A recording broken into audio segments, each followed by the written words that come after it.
This is Becoming UnDone. It was everywhere. Like literally everywhere. Hats, jackets, t-shirts, shopping malls, paper drink cups. My favorite all-time application, at least at the time, was a tricked-out Choo Choo's Customs GMC extended cab pickup, sitting just outside the showroom floor at Holland GMC and Cadillac, near my parents' place in Harrisburg, Illinois. That truck taunted me as I delivered pizzas in my ratty old Chevy S10. And that sparkling new GMC had a low-ring kit, polished aluminum wheels, and color-matched grill and running boards, and not just a cool color, but the cool color of the 1990s, teal. Specifically, the truck was medium dark teal metallic. But still, it was teal. If you weren't there in the early 90s, I don't think you can fully understand just how much teal there was in 1991. And let's face it, it was a pretty welcome change. Despite what you see romanticized in modern-day nostalgia about the 80s being all neon everything, for most of us, we grew up in homes that hadn't been updated and still showed plenty of signs of the 70s.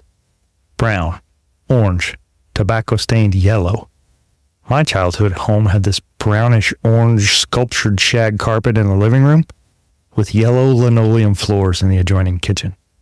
It also sported the ever-so-stylish Formica countertops with that trendy at the time but ever-so-awful harvest gold on the appliances. Thankfully, no paneling. But just because it wasn't in my house didn't mean there was none. My grandpa's house, my dad's place, was a town over. It was completely covered inside with cheap, dark, fake wood paneling. He was a sworn bachelor who loved Pabst Blue Ribbon, Marlboros with the filters broken off, and a steady stream of boxing on HBO. He played mandolin in a bunch of local bluegrass bands and worked for the state, which made him pretty cool in my book. I begged to spend the night with him as often as I could because I dug his loner musician vibe.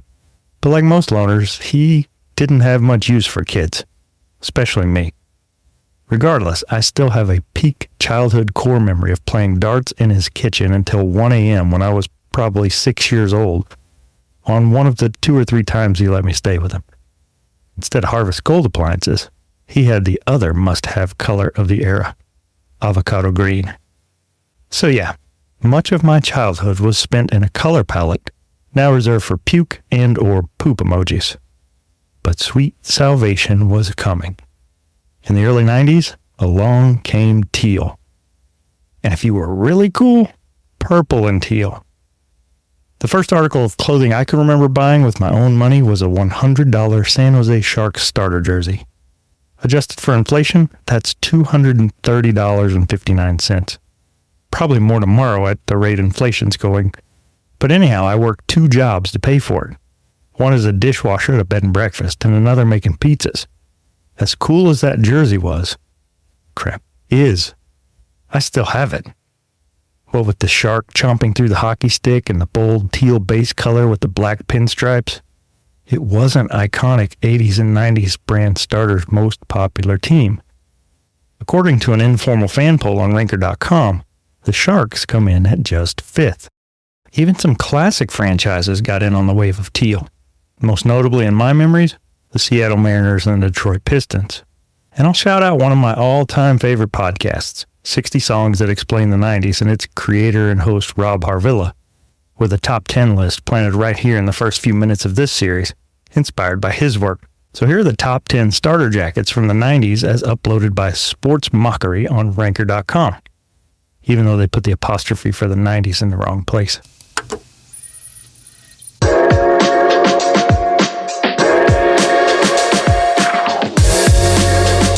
Starting with number 10, the Duke Blue Devils.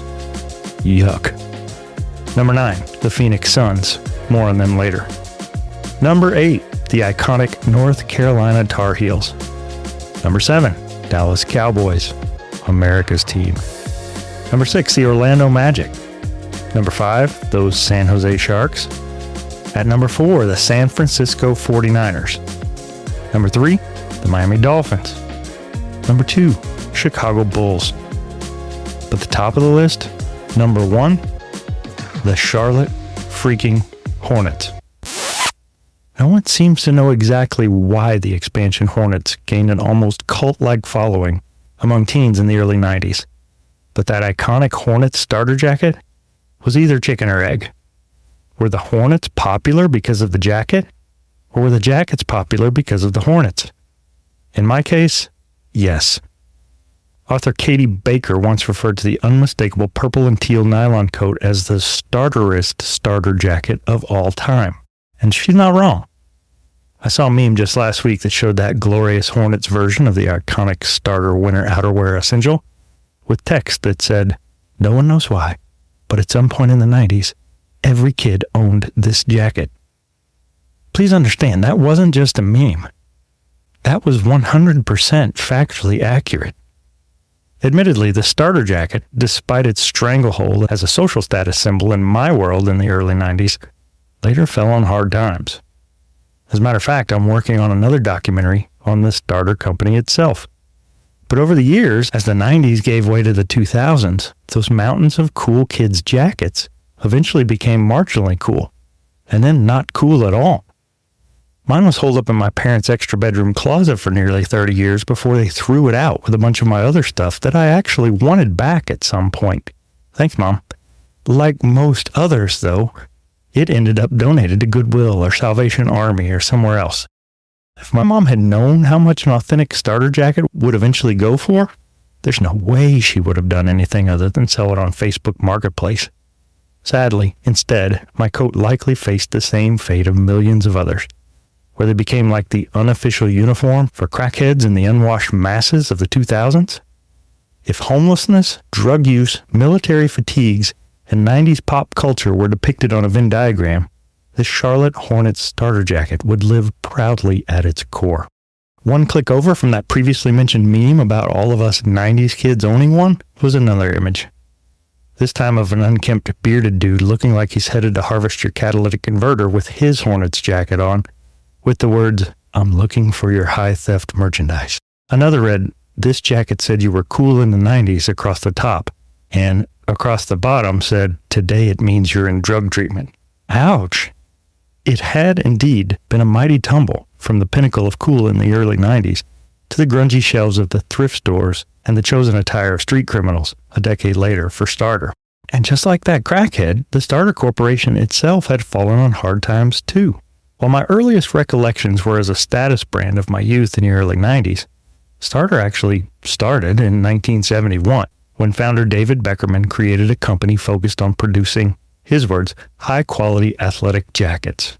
The company began as a source for athletic gear for the players and staff of various teams of all levels, youth sports included, rather than as the fan apparel they'd later be known for. However, that began to change first in 1976, when Beckerman signed a licensing deal with Major League Baseball, and was cemented in 1983 when he brokered a deal with the NFL, making Starter the official supplier of sideline jackets for the entire league. From 1985 to 2000, Starter was an official on-field, on-court supplier for every major professional sports league. While Starter's jackets remained the company's signature offering, eventually jerseys, hats, and other team-branded apparel were added. My friends and I all went to the mall after taking our dates to dinner for prom so that we could buy matching Starter hats to wear in our prom pictures. Super cool, I know. By that time, Starter was a pop culture brand, frequently seen in music videos of artists the like of NWA and Wu-Tang Clan. Cash rules everything around me. Cream, get the money. Dollar bill, yo. Eddie Murphy and Arsenio Hall are seen wearing Starter gear and Coming to America. Good morning, my neighbors!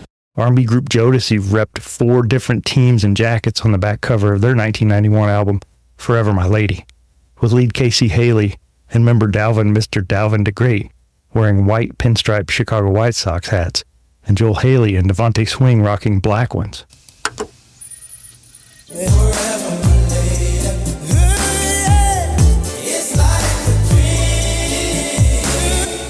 And who could forget the kid rap duo Crisscross with their backwards starter jerseys?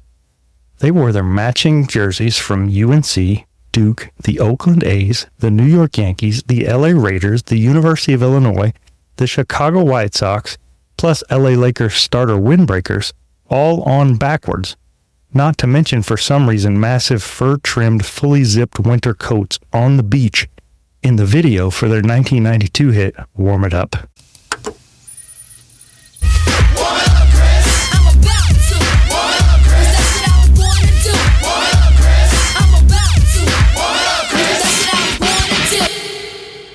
If you count those at $100 a piece, which was pretty much what they went for back then, you're looking at a starter budget in 1992 of $1,600. Their kid rap rivals, Another Bad Creation, even mentioned Starter by name in their hit Playground.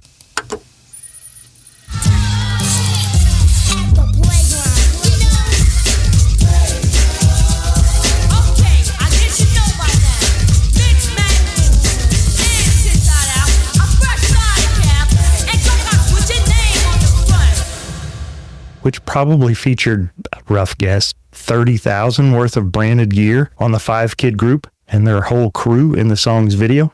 Fresh Prince of Bel-Air star Will Smith and his pal Jazz frequently rocked a starter jersey and or a rotated starter cap on the show.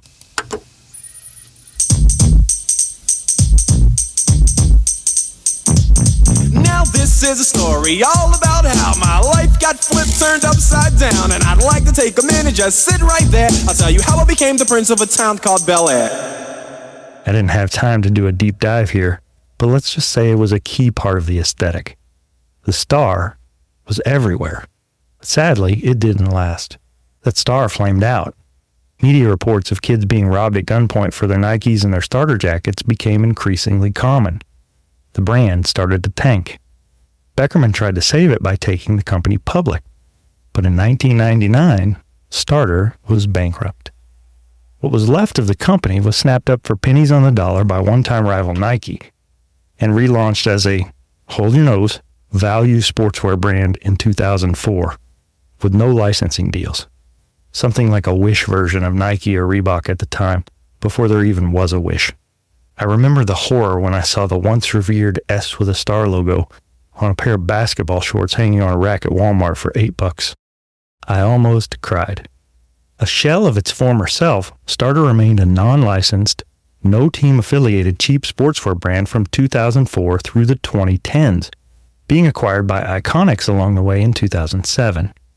However, without most of us even knowing it, the brand quietly launched a new NCAA collection in 2015, making gear for over 120 top college programs.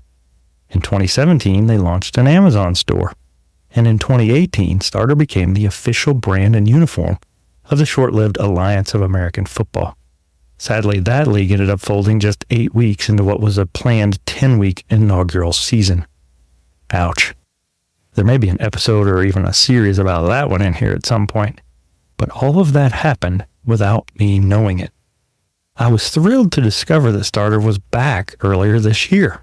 I stumbled across an ad on social media that prompted me to surf over to their site, where an odd mixture of gear awaited. Sure, the site looks nice and it's well done, but the online inventory is unexplainably incomplete.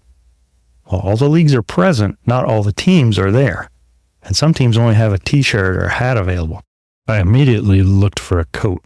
Sadly and inexplicably, no Hornets, no Panthers, no Sharks, no Marlins. In my mind, starter jackets were all the rage before they became the unofficial uniform of your town's team meth. But I figured it had been long enough. Retro is all about what's cool again, and if they were selling new starter jackets, I wanted in, and I wanted teal. But they didn't have teal. Undeterred, I managed to find a purple Phoenix Suns breakaway nylon half-zip jacket. It was the classic cut and style that all you Gen Xers remember. All those years ago, right down to the embroidered starter logo at the end of the left sleeve, and the metal S logo zipper tag, and the roomy kangaroo-style pouch on the front. It was new and cool and just different enough to let everyone know that it wasn't a $10 thrift store find that I'd kept out of the hands of a convicted criminal on parole. I figured with the restyled and updated Suns logo, it made it obvious that it was a new thing. I thought I'd be the envy of all the Gen X dads. Or so I thought. I ordered one. It was February, and it was still starter jacket cold in Lubbock. so I knew I'd have a month or two to proudly rock it. When it arrived, I tore the box open like it was Christmas all over again in 1991, and I eagerly wore it that night to my son's baseball game. My friend and fellow player dad, Trent Petrie, noticed it right away when I got to the ballpark. "That jacket is cool," he said. I beamed with pride. "Man, you must have pulled that out of way back in the closet," he added. My pride sprinted for the exit. I was hurt. I literally got it shipped from the factory and it arrived today, and I pulled it out of the package today and I put it on today, I said to Trent. He backed away. "No, it's cool," he said. "I just haven't seen one in a long time." Noted, Trent. It was clear. My plans hadn't worked. I had to go back to the drawing board. I loved that starter jackets had made a comeback, but I wanted cool points for wearing it, not to be thought of as someone who hadn't bought a new coat in 30 years. So I went back to the starter site, and I found a Seattle Kraken version of that same breakaway nylon half-zip jacket. The colorway was mostly, quote-unquote, deep sea blue, or translated out of bougie designer speak, navy blue, but the Kraken's complementary ice blue is kind of a greenish Carolina blue that could almost pass for teal. So here's my line of thinking. The NHL's Kraken franchise didn't even exist when starter jackets were cool the first time. There would be no confusing my new Kraken jacket with a well-preserved antique coat that had been forgotten in the recesses of my clothes storage. I got it a week later, and it immediately became my favorite article of clothing. I wore it to my son's next game. Shortly thereafter, I was ejected for other reasons that maybe I'll tell you about some other time.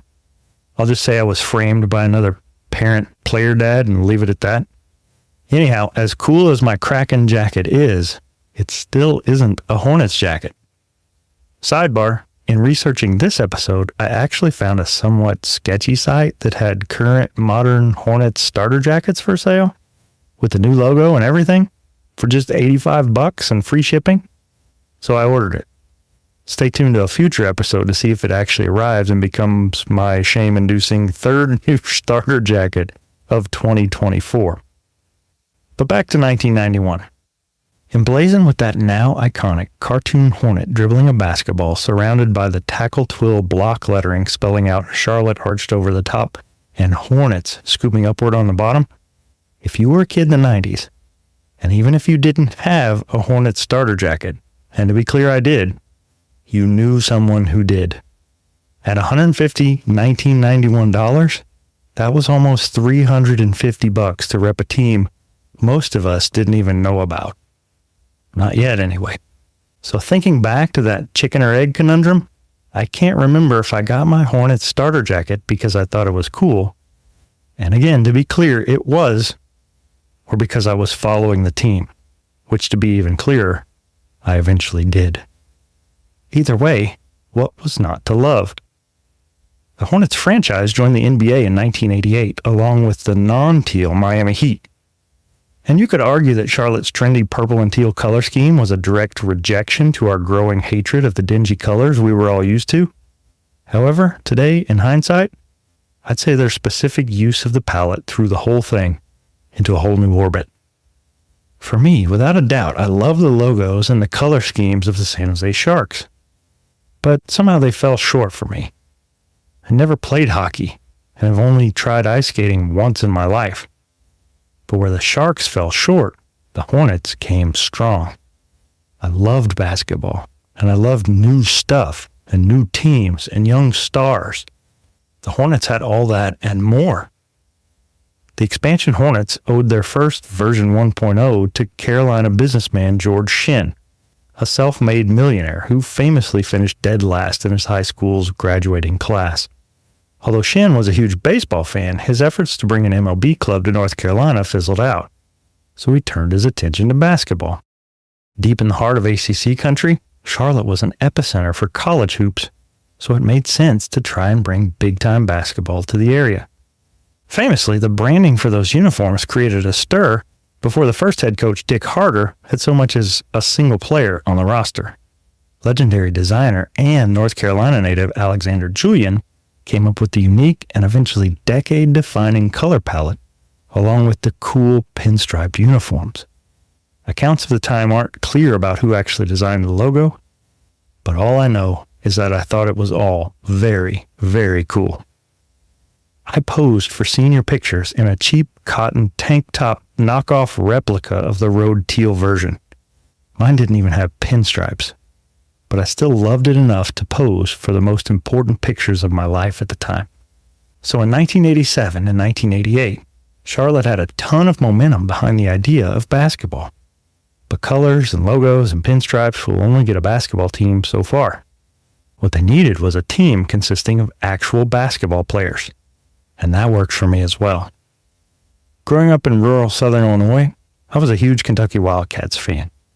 The Hornets picked Wildcat sharpshooter and white man can jump slam dunk specialist Rex Chapman as their first overall pick. Not far behind, they acquired Muggsy Bogues, and now famous because of his kid, Del Curry. Like a lot of expansion teams, those first few seasons of Charlotte basketball were a little rough around the edges. In '89, the team finished 20-62, awful enough for last in the Eastern Conference's Atlantic Division, and better only than fellow expansion team Miami, who went an even worse 15-67.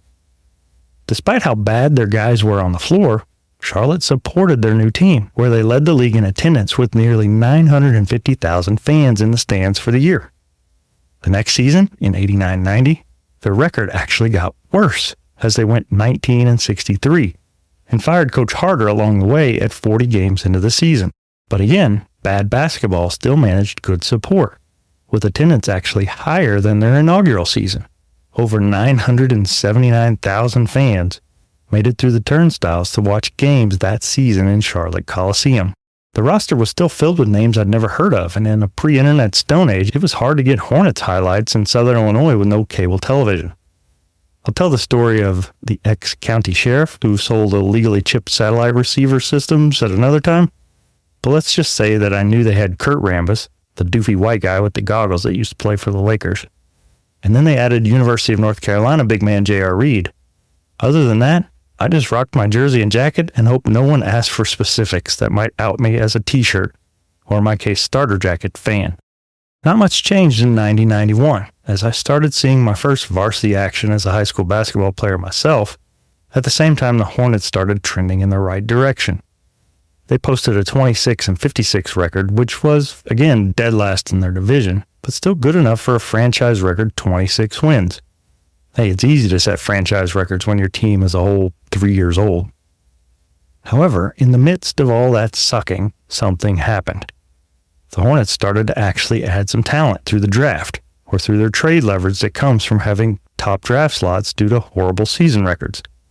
Case in point, the Hornets got the number 1 pick in the 1991 NBA draft, and the tide of the team began to shift with their selection of Larry Johnson out of UNLV by way of Odessa College. That 91-92 team would go 31-51 before picking up big man Alonzo Mourning out of Georgetown in 1992 and posting the first winning record in franchise history. And that trio of Bogues, Mourning, and Johnson were like the new money of the NBA. Jersey sales were through the roof. Highlights were deep and plentiful on my beloved Saturday morning TV show NBA Inside Stuff with Ahmad Rashad and my then dream girl, Willow Bay. I specifically remember watching my first Hornets game on this new network called TNT. I invited my friends over. We made a whole thing of it. I live down the middle of nowhere. The house where I grew up still doesn't have cable access, and with the advent of streaming and the internet, it never will.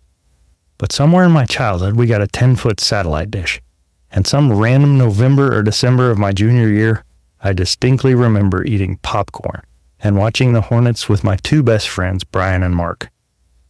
Bogues was a lightning-quick guard, and at 5'3", he was kind of a novelty act. On the other end was Alonzo Mourning, who at 6'10" played center, but always wore these double-width wristbands down at his actual wrists like I did when I was 5. It was kind of gross. Everyone knows cool guys wear a single band on their forearm like MJ. That detail alone was reason enough for me to not gravitate toward Alonzo. Plus, I hated playing center. At 6'4", I was sadly the tallest guy in my high school's athletic conference. I got stuck playing the 5 spot my whole life. But I didn't want to be a big lumbering goof like Bill Cartwright, Bill Laimbeer, or some other stiff. I wanted to be more like athletic power forwards like Horace Grant, Charles Barkley, Sean Kemp. Now, admittedly, I was in no way, shape, or form like any of those dudes. But the heart wants what it wants. And speaking of shape and wanting what we want, enter Larry Johnson. Johnson was a pivotal piece of the 1990 and 1991 UNLV Runnin' Rebels teams that were everything I loved about college basketball. Fast-paced, high-octane offense, stifling defense, and dunks. All the dunks. Head coach Jerry Tarkanian, rest in peace, looked like a Muppets character to me on the sidelines with his trademark towel to suck on during the games. UNLV destroyed Duke by 30 to win the national championship in 1990, making it all the sweeter since it was Duke. Again, gross. Followed by a perfect 27-0 regular season in 1991. But they fell short of their bid for back-to-back titles, losing to Duke in the Final Four. For the last time. Gross. A roster full of star power, the Rebels' future NBA players included Greg Anthony and Stacey Augmon. They were key. But for me, the power forward was the star of the show. Larry freaking Johnson. Listed at 6'7" and anywhere between 235 and 250 pounds, LJ was a beast. Athletic, quick, ever-present smile, part down the middle, gold tooth. The guy seemed to play the game in a different gear than most. And he also seemed to be genuinely enjoying the hell out of it in the process. I remember him for his suffocating defense and his incredible athleticism. Before there was Zion Williamson, there was Larry Johnson. Of that 235 to 250 pounds, I think at least 20 of it was housed squarely in his traps. He was absolutely yoked. He looked like a Greek god among a bunch of dorky mathletes in that national championship game against Duke. I guess now is as good a time as any to mention that my name is Toby Brooks. I'm a professor, a speaker, an author, and a forever student. And this is Becoming UnDone, a podcast where we look at how sometimes things have to fall apart before they fall into place. And starting this week, we're digging into a multi-part series on one of my childhood heroes, Larry Johnson. On this journey, we're going to take a look at Larry's start, coming out of a rough Dallas neighborhood before eventually playing at Skyline High School for Texas High School Basketball Hall of Fame coach J.D. Mayo. We'll follow him to Odessa College, where he ended up after having his scholarship offer from SMU revoked by an overzealous new college president. Undeterred, Johnson would go on to become a star at Odessa, being awarded back-to-back Junior College Player of the Year honors. Next, we'll head north to Las Vegas, where he won a national championship as part of arguably the best and most dominant college basketball team in history, the 89 through 91 UNLV Runnin' Rebels. But where I went from being aware of LJ to being a true fan of LJ was undoubtedly Charlotte, where my worlds collided. A jacked and ripped, high-flying power forward in purple and teal, Larry Johnson was everything I had ever wanted to be. He was a star. He was electric. He was a winner. But it wasn't always that way, and it wouldn't always stay that way. Joining me today is Harold Kaufman. Harold is the founder of HK Communications and is now part of Tony Fay PR. He's a media and communication specialist with over 35 years in sports, corporate, and business communications. Most importantly for this show, he was there for the start of the Charlotte Hornets organization and served as their first PR czar and also spent a significant amount of time with the New York Mets. So, Harold, thanks for joining me today. Great to be with you, Toby. Looking forward to discussing my NBA route. Yeah. If my findings are correct, you were the Hornets' first PR rep going all the way back to the start of the franchise in 1988. What do you recall about that era in the NBA in general, and what was that experience like specifically in Charlotte? Yeah, it's a story that, to be honest, will never be replicated and doesn't need to be forgotten either. So I appreciate you bringing it to light because it's probably the most extraordinary relationship between a team and a community that I've ever witnessed or not only been a part of, but observed. We started in 88 Charlotte was a city at the time where we used to call it the CH factor. People didn't realize where Charlotte was or that it was in North Carolina. And then you think of North Carolina and you think of it's just a college basketball haven, right? With the ACC, that triangle area and all the legendary teams that exist in the state. But George Shinn, our original owner, had this vision and this passion and was one that was relentless in his pursuit and wouldn't take no for an answer. And at the end of the day, the classic story, David Stern called him and said, not only is Charlotte going to get an expansion team, but they're going to be the first city chosen to receive an expansion team. So here we are in 1988. I was in Dallas, just graduated SMU, and the Mavericks at the time were the most recent expansion team. So Charlotte personnel spent a lot of time in Dallas just learning and going over just best practices and different things in that market. And so I was able to connect and meet George Shinn and meet Carl Scheer, the first general manager, so-called president of the organization. And I was hired, and here we go, expansion in Charlotte, North Carolina. And again, it was something just extraordinary that the NBA at the time was obviously in 88, David Stern had brought it to new heights that had never seen before, right? You have the early part of the decade where Magic Johnson and Larry Bird put the league on a trajectory that just kept it soaring. And then, of course, Michael Jordan enters the fray and it enters a whole new level. So the popularity was tremendous. And you still wondered, we had the Charlotte Coliseum. At the time it was built, built for two reasons: to host a Final Four and to attract the ACC tournament, which it did both. But here comes the NBA. It's 24,000 seats, the most seats of any, and we're in the smallest market at the time in the league. As we get underway, there's a wonder, but I'll take you to that first game, November 4th, 1988. And it was going to be the first ever game of the Hornets. Our owner, George Shinn, actually had an episode that later turned out to be a mild stroke where he went to the hospital. But we played the Cleveland Cavaliers, who were a pretty good team, Brad Daugherty and Mark Price, and they were a 50-plus win team, a solid club. And everybody dressed in tuxedos that night. 24,000, and it was just a feel, an excitement in the air. And we went on to lose that night by 40 points. Now, not one person had left the arena. Wow. Which is crazy. And here we are at the end of the game. The crowd is giving the club a standing ovation.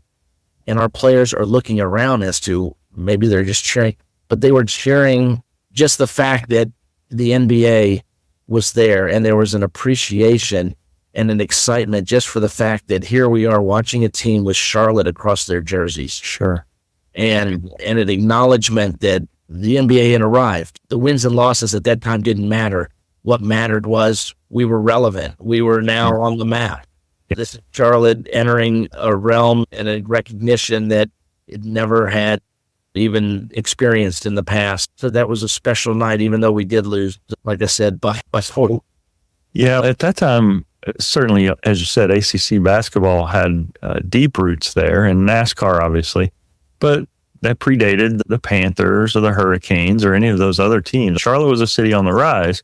And so this was the first outside verification of that growth. And so it was an exciting thing. And I can remember that era, like my middle school and high school years, there were a fair amount of expansion franchises across the leagues, and I gravitated towards them. I loved the new logos and the new colors, and it was just exciting.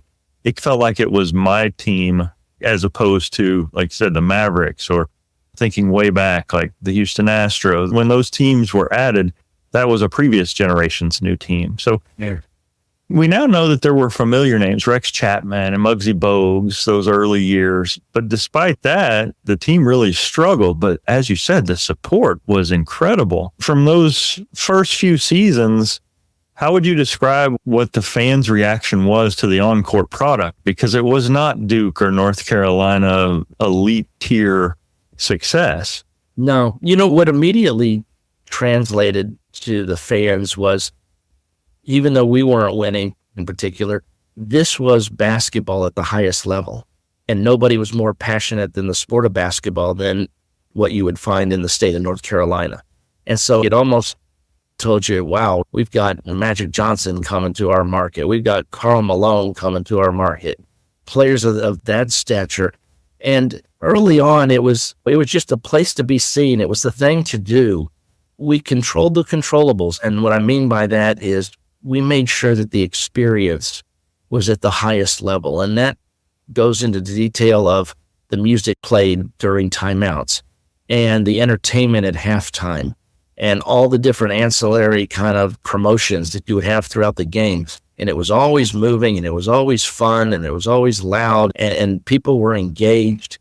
We used to have this flipping fan, and it wasn't even scripted, and he used to come out, and he was a heavy-set guy, but yet he'd still do about 5 backflips across the basketball court. And things like that just made the experience so unique. And you knew that you came to the Charlotte Coliseum, you were going to see something special. But yeah, it also, what was really funny in that we had Alexander Julian, you might recollect, he's the one that designed our uniforms. And they were purple, and teal was a very color at that time. And it entered the NBA. And I remember we used to even have pleats in our shorts. I was still in the short era. Jordan hadn't come along yet and dressed accordingly and brought the shorts down a little further. But it was just that kind of people, our merchandise sales, I think, were top in the league. I think people around the world, we would get photos from people in different countries wearing Charlotte Hornet merchandise and gear. And I think, to be honest, half of those people didn't even know what the Charlotte Hornets were, but they loved the color scheme. Yeah. The purple and teal were such a nice scheme, and they liked the mascot, Hugo the Hornet. And it was just something that I think caught on, and everybody in the city wore Hornets gear. And it was just something that you'd never seen. So it's like, man, this is going like this, and we're in the midst of a 20-win season. Just think when we build this thing and actually get some wins under our belt. And I'll tell you a quick, at that time, every team was required to appear on national TV at least once. And so we had our TNT game. Naturally, they decided to air the game where it was the Bulls coming to town. So it was Michael Jordan's first ever professional appearance back in the state of North Carolina. And it was December 23rd, 1988. And Jordan comes back for the first time. The place is electric. We don't expect to win, but we expect here our team with Charlotte across our chest. We're competing against the great Michael Jordan. Turns out it's a nip and tuck game, and come down to the fourth quarter, we're right there. We're right in it. We actually have the ball down a point and down the last few seconds, and Kelly Tripucka takes a shot, I think misses. Kurt Rambis is under the basket, gets the rebound, puts it in as the buzzer sounds. And pick out the person he wants to get the ball to. Kempton. 7 on the shot clock. Kempton double team. Finds Reed. 2 on the shot clock. Partially blocked. Hit no. Rambus again. Yes. Game. Will they count it? Game. Rambus at the buzzer. It's over. The Hornets win the game at the buzzer. Listen to this crowd. And we win. And the place is going nuts, and everybody's screaming. I'd never seen a more hysterical crowd in my life. In fact, it reminds you of when you'd leave a Hornets game. It was like some of those times when you leave a concert and your ears are ringing. That's how it was when you left this basketball game, because for 2+ hours straight, it was just this high level of noise. Right. But we win that game, and that was the beginning of what we call Hornets hysteria. Yeah. From that point on, that was the start of over 300 consecutive sellouts. Yeah. And we're talking 24,000. Right. And those, like you said, those are 20-win teams. Attendance Yeah. for a team that wasn't even in playoff contention. Yeah. So it wasn't long before some roster acquisitions. You've got the support of a community, entire city, and entire region for that matter, for a team that's bottom of the standings. And then Kendall Gill, J.R. Reed, and then Larry Johnson as the first pick in 1991. You're a Dallas guy. Larry's a Dallas guy. What do you remember about LJ coming to the franchise? Yeah, it was something. We have to start at the lottery. Here we are. We're regulars at the lottery at this point, obviously, each year. And we got lucky. And I'll never forget, I'd gone up to the lottery with Alan Bristow. At that time was our general manager and our ownership. And we got lucky. We got the number one pick. And Alan and I were coming back. So he goes, Harold, are we ready for this? This is going to put us on another new platform. This is going to raise our level of awareness to a whole new level. And the excitement, because that year we knew the draft consisted of, at the time it wasn't obvious to pick Larry, because I remember the top 4 picks that we brought in that year were Kenny Anderson, Georgia Tech point guard, LJ from UNLV, Dikembe Mutombo from Georgetown, and Billy Owens from Syracuse. Those were sort of your 4 that you had to gauge as to who you felt might have the greatest impact. It turned out when Larry came in, and he was a man-child. He was just one of these specimens, and the physicality and the skill level was just off the chart. Obviously, everybody, what he did at UNLV and the national title, one of the probably great college teams of all time with him and Greg Anthony and Stacey Augmon. And so we get the number 1 pick, and Larry comes to town. We do an introductory press conference. It just captured the city. We were probably the cover of every section of the Charlotte Observer. And it put us on the map even to a greater level, because we knew that, okay, with this, you hope to establish some more wins. And that first year that in 91 that Larry goes, we continue to grow. Actually, our second season, we took a step back. We only won 19 games. Then the third season, I think we got to 26, and then you get into the 30s and you're growing it. And Larry definitely elevated us. He was Rookie of the Year, so he had an amazing year. He was a new version of Charles Barkley of the league, and was just personality galore, and it was good. Now, with my dealings with Larry, we would pick and choose a lot of things that we would do from a national level, because at the first time, he was a little bit hesitant on doing a lot of media, and rightfully so. There was a trust issue, because at UNLV they had been under such scrutiny, and they fairly or unfairly, the reality is that a lot of people took a lot of shots at that team, and there were a lot of thoughts about whether there were recruiting violation, all these topics that were away from the court that he, I think, resented. That whole team did. Mm-hmm. And here he is in Charlotte, we're a small market, so it's good. At the time, it wasn't New York, it wasn't Los Angeles. But again, Larry put us on a new level. And then the endorsements came, the big Converse endorsement, which put us really on the map, because here he is in a Charlotte Hornets uniform, dressing up as Grandmama, the famous Grandmama. And just to show you, this is a whole new level, because we'd go to New York and the David Letterman show would want Larry. So we went one time and did the David Letterman show. I'll never forget, we had to stop because he had lost his earring. So we had to stop at a jewelry store, and he had to get a new earring for that. And I think dropped a pretty penny on that. But right. He wasn't going on Letterman without his earring in. Yes. But doing things like the David Letterman show, and just things of that nature that people recognized who he was. I'll never forget the funniest thing. We're at the Letterman show, and at the same time, Robin Williams is a guest on that show. And what was the Mrs. Doubtfire? Mrs. Doubtfire, right? Where Robin Williams dresses up as the woman. Yeah. So there actually is a conversation in the green room that takes place between Larry Johnson and Robin Williams about the different methods and what it's like to dress up as a woman. Oh, we these are things that Robin Williams here knows who Larry is and knows all about his play and what he does. So it really was an exciting time for the team. Yeah, for sure. So his star power is just growing, and Alonzo Mourning comes in 92. And there's been a lot said about their relationship over time and how things ended with them. But I sure remember the new money feel of the uniforms and Muggsy and Larry and Alonzo being the new trio to take over where maybe Jordan and Pippen or Magic and Worthy, those kinds of things. But eventually there were contract disputes and that relationship soured. And then there's the famous 98 playoff game where they got in a fight. What was your perspective on their relationship over the years leading up to their respective departures from Charlotte? Yeah, early on they had a relationship. They had a good they were good teammates. Both were unselfish players. Both wanted to win.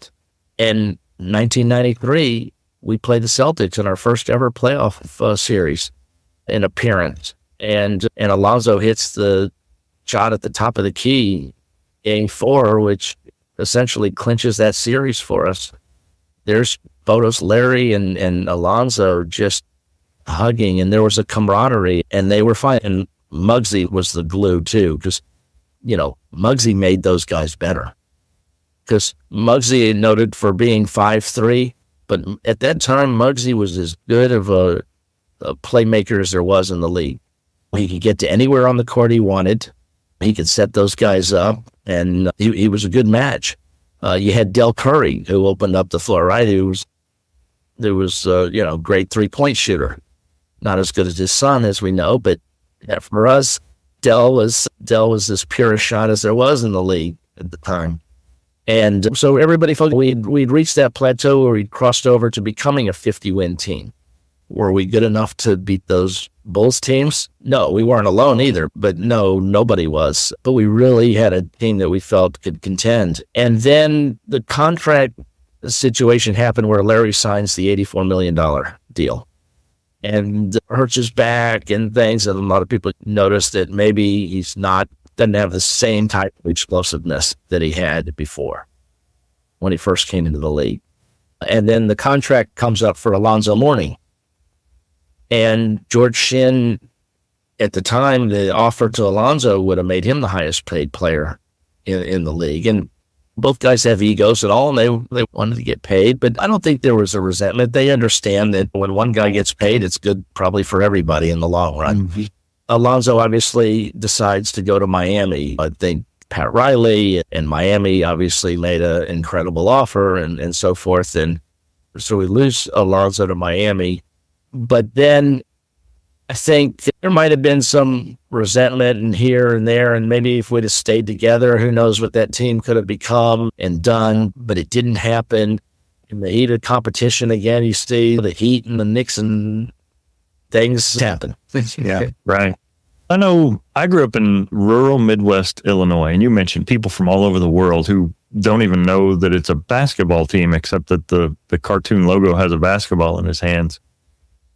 The Hornets became a 90s cult phenomenon, no doubt about it. And I wasn't alone. From your insider's perspective, being there from the very early days, seeing the cult phenomenon that was the Charlotte Hornets and eventually Grandmama and LJ, did you know in the midst of that you were in the middle of something really unique, or did it take some years and some hindsight for you to recognize it? I think we noticed it towards the end of the season when we had a ticker tape parade through the city of Charlotte. It was like we won a championship and we had just won 20 games. There's other signs that come about during a year that give you pause to think about what was really happening. One day we win a game, I forget, it might have beaten the Sixers. Rex Chapman took a charge at the end of the game, and they called it on Barkley, and we win that game. And again, just the eruption is unmatched.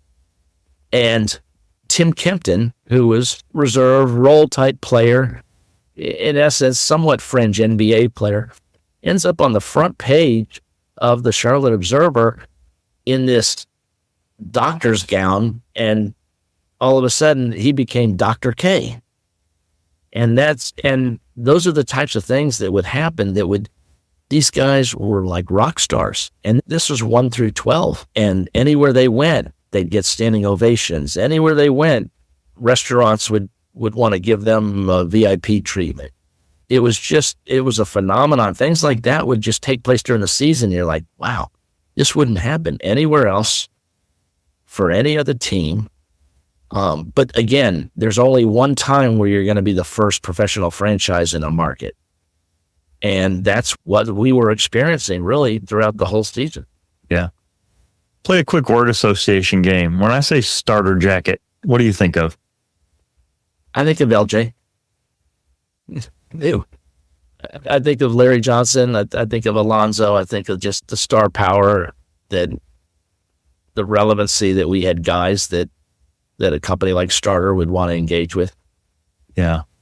There's been memes that came out, and Starter as a company became prevalent. They had deals with all 4 leagues, but for whatever reason, the Hornets version of that starter jacket has made its way around the world. I mean, Charlotte's not really a winter jacket kind of place. Did you see evidence of that particular brand of Hornets hysteria? I saw that, and I just saw everything. I could just remember the attention and detail of the poster boards that were even made and all the kids that would come out. And Hugo the Hornet was as popular as our players. Just things of that nature that you wouldn't understand. I'll give you another example. The first year, at the end of the game, you have post-game interviews, right? Star of the game. And even games which we didn't win, which was often, I would try to corral a player from the visiting team. And we would do our post-game interviews at center court. Our play-by-play broadcaster, Steve Martin, would sit at center court and have the star of the game. And literally 4,000 or 5,000 people would still be waiting just to listen to the star of the game after the game. They probably figured we'll let traffic pass along, but thousands of people would stay for these interviews. And we had the Lakers in. And I think they were only coming in once because we were in the Eastern Conference and obviously Lakers out west. And so we lose. And I go back and I asked Magic Johnson, I explained to the players that we do our post-game interview center court. Would you mind coming out? All the time, players were very cooperative, and Magic agreed to come out. A lot of times the players would go in and cool off for a couple minutes, and I don't know whether the coach would speak or whatever, but then they'd come out, and then I'd escort them out. We had a Hornets t-shirt.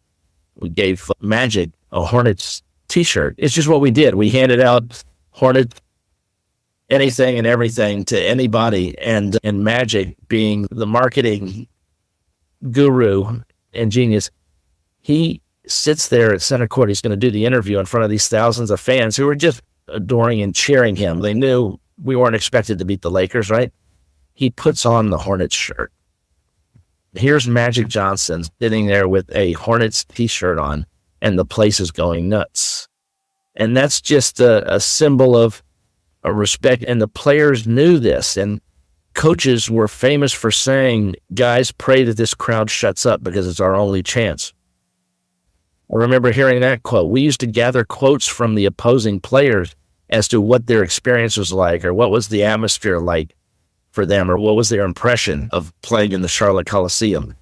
And they would speak to just this fanaticism and all. And I remember the cover of our media guide one year, we raised an attendance banner, the highest attendance in the history of the league at the time. Yeah. I think it got broken by Detroit the year that they played in the Silver Dome. Yeah, it's certainly a tribute to you and your team as you're talking, and through my research, all the way from the color scheme to the logo to the fan engagement things that you did. Very innovative for the era. You guys really were early adopters. We see this today, organizations like the Savannah Bananas that have taken it to a whole new level. But at that era of NBA basketball, what you were doing was really unprecedented. You know who we had on our side is we had Carl Scheer. And Carl Scheer not only was the general manager, but he was the guru of entertainment and what it took to be fan-friendly. He was the actual creator of the first slam dunk contest in Denver between David Thompson and Dr. J. So what today's All-Star Saturday and all that began with the vision that Carl had back in the day in Denver when they put on a slam dunk contest. So he was very observant about what we could do to entertain, to make sure that it was as good a production as you can have. You can't control what happens on the court, but you certainly can control all the different elements and everything else that goes into putting on a, we weren't just a basketball game. We were in the entertainment business. Right. And he realized that, I think, before a lot of people did. Yeah, that's great insight. I want to change gears a little bit here. You've been in pro sports for decades. You've seen this predictable path of stars where they're ascending and they're on the rise and they're the hot new thing. And then they peak, they reach new heights. And then inevitably there's a return trajectory. So Larry, you mentioned, signs this record contract in October of 93. And had he not injured his back, who knows what he would have done. But the fact is he did. And in December of that same year, he hurts his back. He ends up being traded. The thought of Larry Johnson being traded away in October of 93, unthinkable. But a few years later, he's dealt to the Knicks. What do you recall about the peak of his career and popularity and then that dimming star power as he tried to return from injury? Yeah, it was gradual because Larry he fought through and he played and he still would have great moments in big games, and it wasn't to the level of the ultimate superstar that he was on a trajectory to become. Still, though, young and athletic and high caliber. But when we traded, that was an introduction between the Alonzo movement and Larry movement. That was the first introduction. Charlotte always felt at first, this is a family. He's one of ours. He's going to be here forever. What it did was it introduced Charlotte as a small market. It went through its first real growing pains. And that was the fact that this is a business at the end of the day. And it was hard for the community to wrap their head around. Larry was unthinkable. What do you mean he's not going to be a Hornet? Or Alonzo?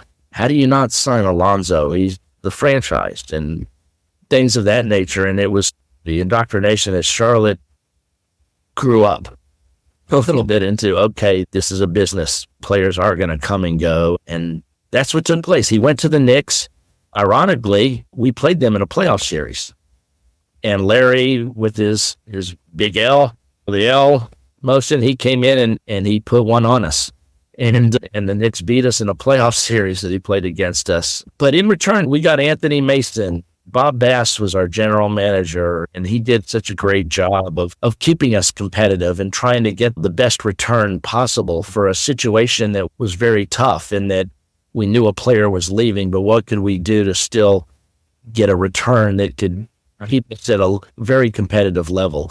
And I think did a masterful job over the years in keeping that, because we had a number of 50-plus win teams post Larry and post Alonzo. Yeah. So Larry goes to the Knicks in 96, and then you end up in New York in 2014. Did you follow his career at all? You mentioned that you all played against them, but once you got to the Big Apple, did you encounter Knicks fans who knew of your years together?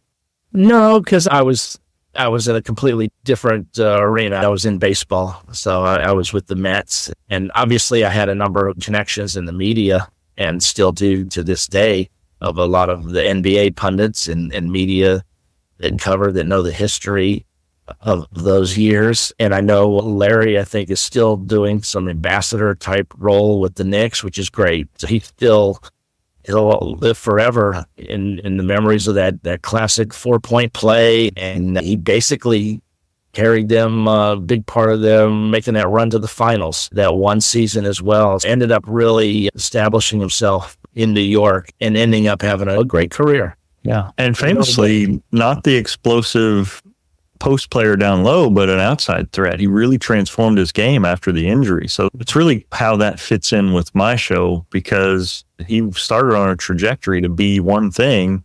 Injury kind of derailed that, but he didn't let it keep him from still being a successful NBA player. No, a testament to him that he actually reinvented himself in a sense. And you're right, his outside shot was much more consistent later in his career than early in his career. And that's because of the work that he put in.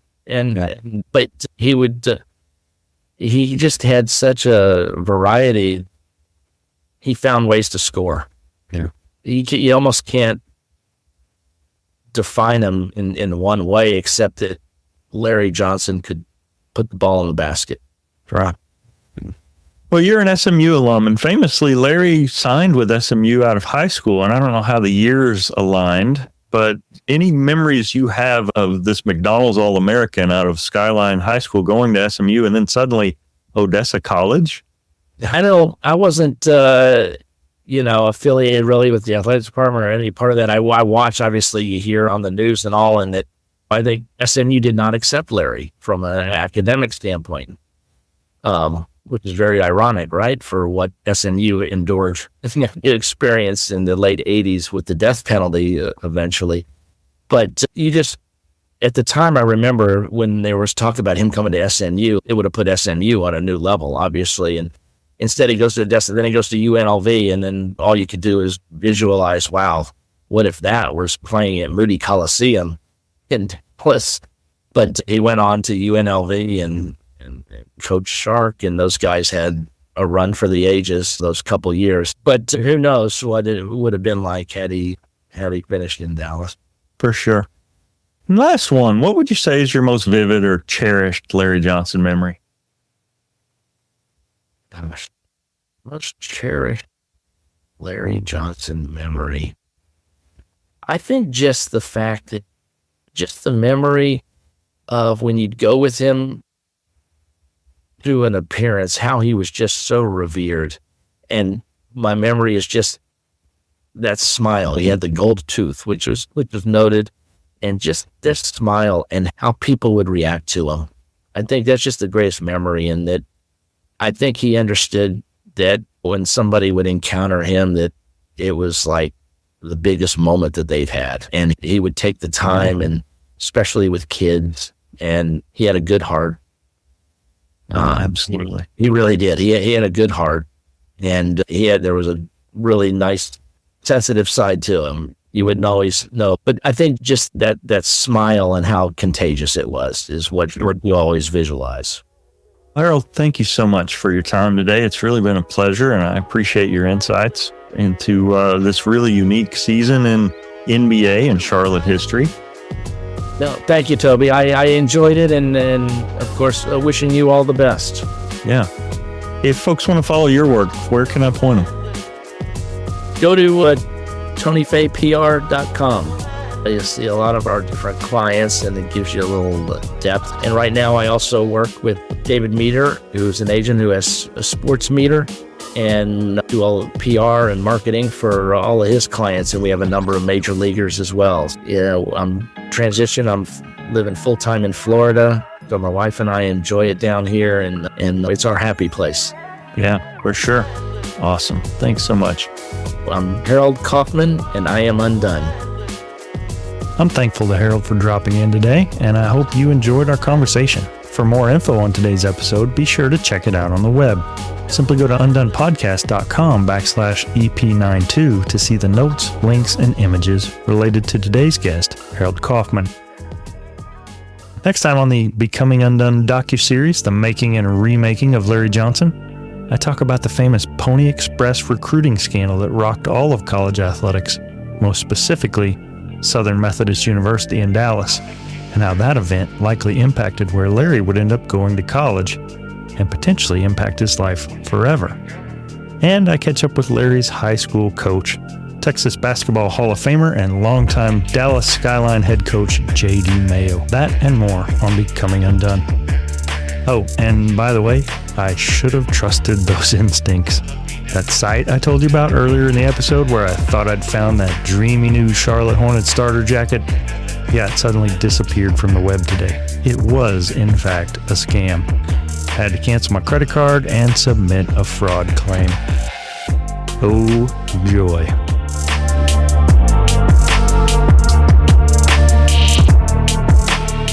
You know, I know there are great stories out there to be told, and I'm always on the lookout. So if you or someone you know has a story that we can all be inspired by, tell me about it.